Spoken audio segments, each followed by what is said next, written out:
बेटा कल के लेक्चर में हमने पढ़ा था इक्विलिब्रियम और डिसइक्विलिब्रियम के बारे में कि हमारा जो फॉरेन एक्सचेंज में इक्विलिब्रियम कब आता है, जब when current account and capital account plus is equal to 0 and when both are equal. ठीक है, फिर डिसइक्विलिब्रियम के रीजंस के बारे में थोड़ा पढ़ा था, जिसमें फैक्टर्स कुछ किए थे कुछ रहते थे हमारे।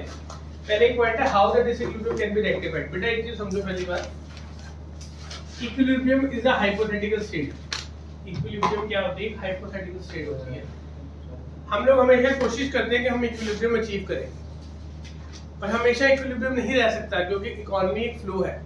It's not a stock concept कि पर्टिकुलर एक बंदे की कंजम्पशन सेम है और उतनी रहेगी। Consumption morning evening yesterday tomorrow हर दिन चेंज होती है, फैक्टर्स के ऊपर चेंज होती है। बट इक्विलिब्रियम क्यों रखना है? क्योंकि इक्विलिब्रियम एक पॉइंट वो है जिसको ध्यान में रख के काम किया जाए। तो एक तरह का टारगेट ऑब्जेक्टिव, या हमारा अगर हम ज्यादा ओवर वैल्यूड हो रहे हैं, ज्यादा सप्लाई हो रही है या ज्यादा इनफ्लो हो रहा है या ज्यादा आउटफ्लो हो रहा है फॉरेन एक्सचेंज का, उसको बैलेंस करने के लिए इक्विलिब्रियम को दिमाग में रखना पड़ेगा। So sometimes it comes into mind क्या equilibrium is a rational state? Yes, it is a rational state. Can it be attained? It can be attained for a particular point. It cannot be attained always. But it should be the always objective to have equilibrium. ठीक है ना? हमें हमारे equilibrium को ध्यान में रख के चलना चाहिए। और equilibrium level change हो सकता है। इकोनॉमी का साइज बड़ा हो गया तो इनफ्लो ज्यादा हो गया। क्या पता आज से 30 साल पहले जो इक्विलिब्रियम था 20 साल पहले नहीं था, वो 10 साल पहले नहीं है। आज जो इक्विलिब्रियम है क्या पता 10 साल बाद ना हो। इन द लॉन्ग रन हमारी इकोनॉमी का साइज, हमारी कंजम्पशन, हमारे पैटर्न्स, हमारी डिमांड, हमारी सप्लाई चेंज होता रहता है। तो फॉरेन करेंसी का इनफ्लो और आउटफ्लो की डिमांड भी चेंज होती रहेगी। ठीक है, अब इक्विलिब्रियम को कैसे चेंज करना? सबसे पहले देखो एक्सपोर्ट और इंपोर्ट है हमारे पास दो तरीके। एक क्या है एक्सपोर्ट, एक क्या है इंपोर्ट। अब अगर एक्सपोर्ट को हम इंक्रीज करेंगे तो हमें फॉरेन करेंसी का फ्लो इनफ्लो ज्यादा होगा कि कम होगा? ठीक है ना। तो एक्सपोर्ट को इंक्रीज और डिक्रीज कर सकते हैं एज पर द रिक्वायरमेंट। अगर तो इनफ्लो बढ़ाना है तो क्या करेंगे? इंक्रीज। अगर आउटफ्लो बढ़ाना है तो क्या करेंगे? डिक्रीज। जब इनफ्लो एक्सेसिवली ज्यादा हो जाएगा तो हमें क्या करना पड़ेगा? उसको डिक्रीज करना पड़ेगा। तो ये केस टू केस है, सिचुएशन टू सिचुएशन मैटर करता है। हमने यहाँ पे एक सिचुएशन लेके बताया। Similarly to the import substitution. ये तरीका का मतलब क्या है? जो चीजें हम इंपोर्ट करते हैं फॉरेन से, उनकी जगह अल्टरनेट रिसोर्सेज ढूंढे जाए। चाहे वो डोमेस्टिक इकोनॉमी से मिल जाए तो बहुत ही बढ़िया, आउटफ्लो खत्म हो जाएगा। अगर डोमेस्टिक इकोनॉमी नहीं मिल सकता तो अदर अल्टरनेटिव इकोनॉमी में से ढूंढा जाए। जैसे हम ऑयल लेते हैं, हम एनर्जी लेते हैं, गैस लेते हैं, या एसेंशियल एलिमेंट्स अगर इंपोर्ट करते हैं, तो अगर एक ही कंट्री प्रोवाइड करती है तो हम उसके साथ डोमिनेट हो गए, जैसे वो कहेगा वैसे करना पड़ेगा। बट अगर हम अल्टरनेटिव सोर्सेज पे जाएंगे, गोल्ड के लिए, ऑयल के लिए या एसेंशियल्स के लिए, we have 2-3 sellers with us, तो हम वहां पे फॉरेन एक्सचेंज के अंदर भी बार्गेनिंग कर सकते हैं। सिंपल सी बात है, मल्टीपल ऑप्शंस अवेलेबल होना कि अगर यहाँ से नहीं मिला तो वहां से ले लिया, वहां से नहीं हुआ तो डोमेस्टिक इकोनॉमी में से यूज हो जाएगा। इस तरह की चीजें, उससे क्या होगा? You are able to have a balance in your foreign exchange inflows and outflows. अच्छा एक चीज बताओ, अगर आपकी इंपोर्ट सब्स्टिट्यूशन हो जाएगी, यानी कि इंपोर्ट कम हो जाएगा कि ज्यादा हो जाएगा? कम हो जाएगा। तो आउटफ्लो फॉरेन करेंसी ज्यादा होगा कम होगा? कम होगा। कम हो जाएगा तो वो डिसइक्विलिब्रियम को पॉजिटिव कर देगा। क्या कर देगा? पॉजिटिव कर देगा। ठीक है, यहाँ पे एक पॉइंट से बताया, ये दोनों जगह यूज हो सकता है। इंपोर्ट इंक्रीज करना, अभी हम ना आगे जाके टॉपिक पढ़ेंगे, डीमोनेटाइजेशन एंड डीवैल्यूएशन। डीमोनेटाइजेशन से इंपोर्ट बढ़ते हैं, एक्सपोर्ट बढ़ते हैं, दोनों को इंक्रीज बूस्ट दिया जा सकता है इकोनॉमी की रिक्वायरमेंट के अकॉर्डिंग। तो शॉर्ट टर्म में इट्स अ गुड टेक्निक, पर लॉन्ग टर्म में नहीं है। लॉन्ग टर्म में यही सबसे बढ़िया मेथड है कि हमारी डिपेंडेंस बाहर की चीजों पे बढ़े। पर क्या ये पॉसिबल है कि 100% चीजें आजकल की दुनिया में, क्या 100% चीजें हमें हमारी कंट्री में से मिल जाए? नेक्स्ट टू इम्पॉसिबल, क्योंकि हमारे पास वैरायटी ऑफ थिंग्स अवेलेबल है। हमारे लाइफस्टाइल में, हमारी आसपास के एनवायरनमेंट में, हम मल्टीपल दुनिया में जो भी मिलता है हम आज वो यूज करते हैं। तो इंपोर्ट तो करना ही पड़ेगा, पर सब्स्टिट्यूशन तब करने की जरूरत पड़ेगी जब फायदा होगा। इसको एक बार रीड करते हैं। The goods which are imported should be encouraged to be produced in domestic economy. इसके 2-3 फायदे हैं। एक तो फॉरेन करेंसी का इनफ्लो, आउटफ्लो कम हो जाएगा। दूसरा, डोमेस्टिक जीडीपी बढ़ेगी। क्या बढ़ेगी? जीडीपी। जीडीपी क्या होता है? एक साल में कितनी आउटपुट हो रही है। अगर हम कंट्री में बनने वाली चीजें ज्यादा लेंगे तो हमारी जीडीपी का साइज बढ़ेगा, हमारी इनकम इंक्रीज होगी। ठीक है। Devaluation of local currency, what is this now? Devaluation होता क्या है बेटा? कौन करता है ये? RBI RBI. डिवैल्यूएशन में क्या होता है? बेसिकली फ्लोटिंग होती है, होती है इसमें होती है मैनेज फ्लोटिंग।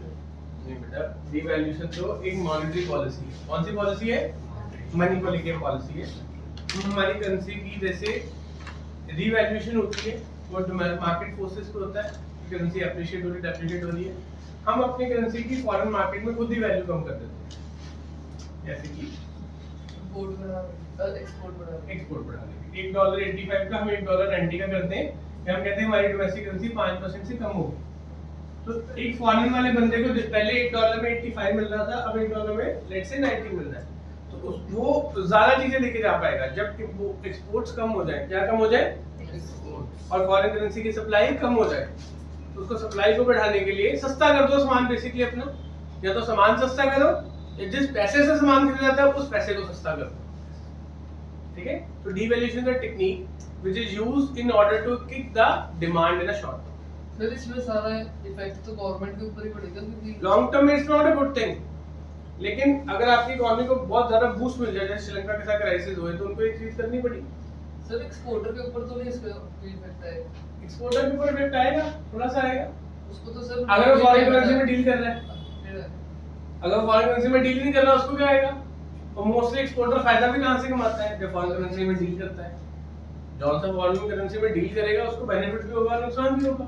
रिस्क नहीं है सर, रिस्क फॉरेन एक्सचेंज की ऊपर से कमाई हो रही है ना, आपकी गुड्स की जो एक्सचेंज की वैल्यू वो तो डोमेस्टिक इकोनॉमी में मिल रही है, आप एक्सपोर्ट कर रहे हो, उसकी लॉजिस्टिक कॉस्ट भी एक्स्ट्रा क्यों कर रहे हो? क्योंकि आपको इनफ्लो ऑफ फॉरेन करेंसी है जो की वैल्यू ज्यादा है।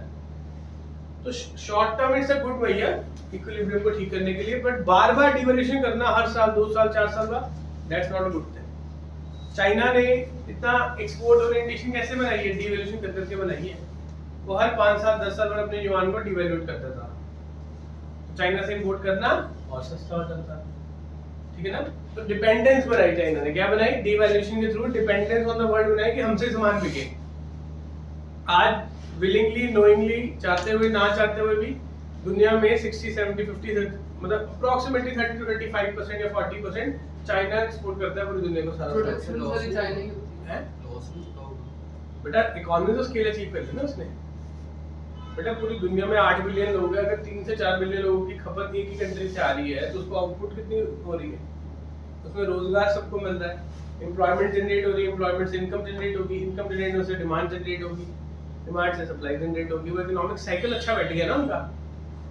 एक बंदा 6 घंटे काम कर रहा है दिन में, एक बंदा 8 घंटे कर रहा है, उसको कम भी पैसे मिल रहे हैं, लेकिन वो 6 घंटे वाले से ज्यादा ही मिल रहे हैं। फ्री बैठने से अच्छा तो ना काम मिल जाए। This is how the things work in different economies, ठीक है ना। तो शॉर्ट टर्म में डिवैल्यूएशन है गुड थिंग, ठीक है। अगर बार-बार करोगे तो वो इकोनॉमी को हिट करेगा। वो शॉर्ट टर्म में बढ़िया है, कभी 10 साल 15 साल 20 साल में एक बार करनी पड़ जाए, एक्सपोर्ट किक होता रहे, एक्सपोर्ट बढ़ता रहे, उससे तो अच्छी बात है। बट एक्सपोर्ट भी ना बढ़ेगा, करेंसी भी डिवैल्यूएट होगी, वो बैकफायर करेगा बाद में।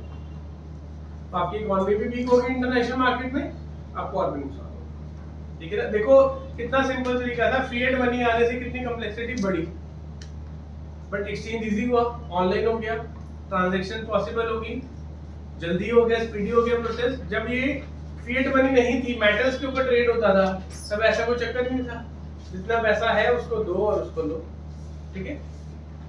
As importer has to pay more in the domestic currency, whereas domestic goods will be cheaper in foreign economies. ये बताया मैंने, domestic goods क्या हो जाएंगे? सस्ते हो जाएंगे। तो वहाँ पे बैलेंस ऑफ पेमेंट में आपको क्या होगा? There will be surplus. क्यों surplus आएगा? क्योंकि ज़्यादा एक्सपोर्ट होगा और foreigner will be willing to buy more things as they are getting more quantity out of the same money. तो foreign exchange ज़्यादा इन्फ्लो आएगा ना फिर, और वो और अल्टरनेटिव से हमारी तरफ आएंगे, ठीक है। सबसे बढ़िया तरीका इन सब में से इन्वेस्टमेंट कौन सी है? फॉरेन इन्वेस्टमेंट लेना। आपको पता है पहले हमारी इकोनॉमी में 1991 में एलपीजी हम पढ़ेंगे भी, 91 से एलपीजी आ रही थी, ग्लोबलाइजेशन हुआ, इन्वेस्टमेंट आ रही थी, पर उस इन्वेस्टमेंट के अंदर पैसा आता था, उसके ऊपर रिस्ट्रिक्शंस कम थी। अब कुछ सालों से रिस्ट्रिक्शंस ऐसी हो गई हैं कि आपको लॉन्ग टर्म इन्वेस्टमेंट्स करनी पड़ेंगी, स्ट्रैटेजिक इन्वेस्टमेंट्स करनी पड़ेगी। सिंपल सी बात है, आगे हमें पैसे कम पड़ते थे, हम अपनी कंजम्पशन के लिए भी लोन लेते थे, कंजम्पशन वाला लोन कहाँ से वापस देंगे? उससे तो रिटर्न आनी नहीं कोई। अब गवर्नमेंट क्या कहती है, अब लोन लो इंफ्रास्ट्रक्चर के लिए, एसेट्स के लिए, उन एसेट्स को बनाओ, उसमें 10 15 20 साल का प्रोजेक्ट होगा, उस प्रोजेक्ट से रिटर्न आएगी, उससे आपको पैसे वापस मिलेंगे। तो उससे कम से कम इकोनॉमी में एम्प्लॉयमेंट तो जनरेट होगी। इकोनॉमिक्स में अल्टीमेट एक आंसर है, अगर आपको किसी को समझाना हो बढ़िया इकोनॉमिक कौन सी कंट्री की है जिसमें एम्प्लॉयमेंट मिलती है, क्या मिलती है? दुनिया के अंदर जॉब होती है, एम्प्लॉयमेंट। बंदा कुछ कमा रहा है, चाहे वो अपना काम कर रहा है, गवर्नमेंट अगर जॉब्स क्रिएट कर सकती है बहुत अच्छी बात है, पर जॉब्स भी एक लेवल के बाद ज्यादा क्रिएट नहीं हो सकती। फिर गवर्नमेंट इन्वायरमेंट ऐसा क्रिएट करे जिससे बिजनेस को, जैसे स्टार्टअप्स को, कि make in India project, digital, ये सारे जो फैक्टर्स क्यों बनाए गए हैं, ताकि लोग ज्यादा से ज्यादा अपना काम कर सकें।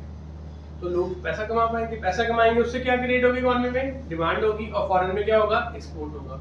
तो foreign investment bring new technology, new money, creation of new capital formation होती है, नई कैपिटल फॉर्मेशन होती है, फिक्स एसेट्स बनते हैं, उससे क्या होगा? हमारी इनकम इंक्रीज होगी। ठीक है, तो these were the sum of the wages जिससे हम अपना डेफिसिट कम कर सकते हैं। अब एक डिफरेंस निकालो, that is the difference between autonomous and accommodating items in BO.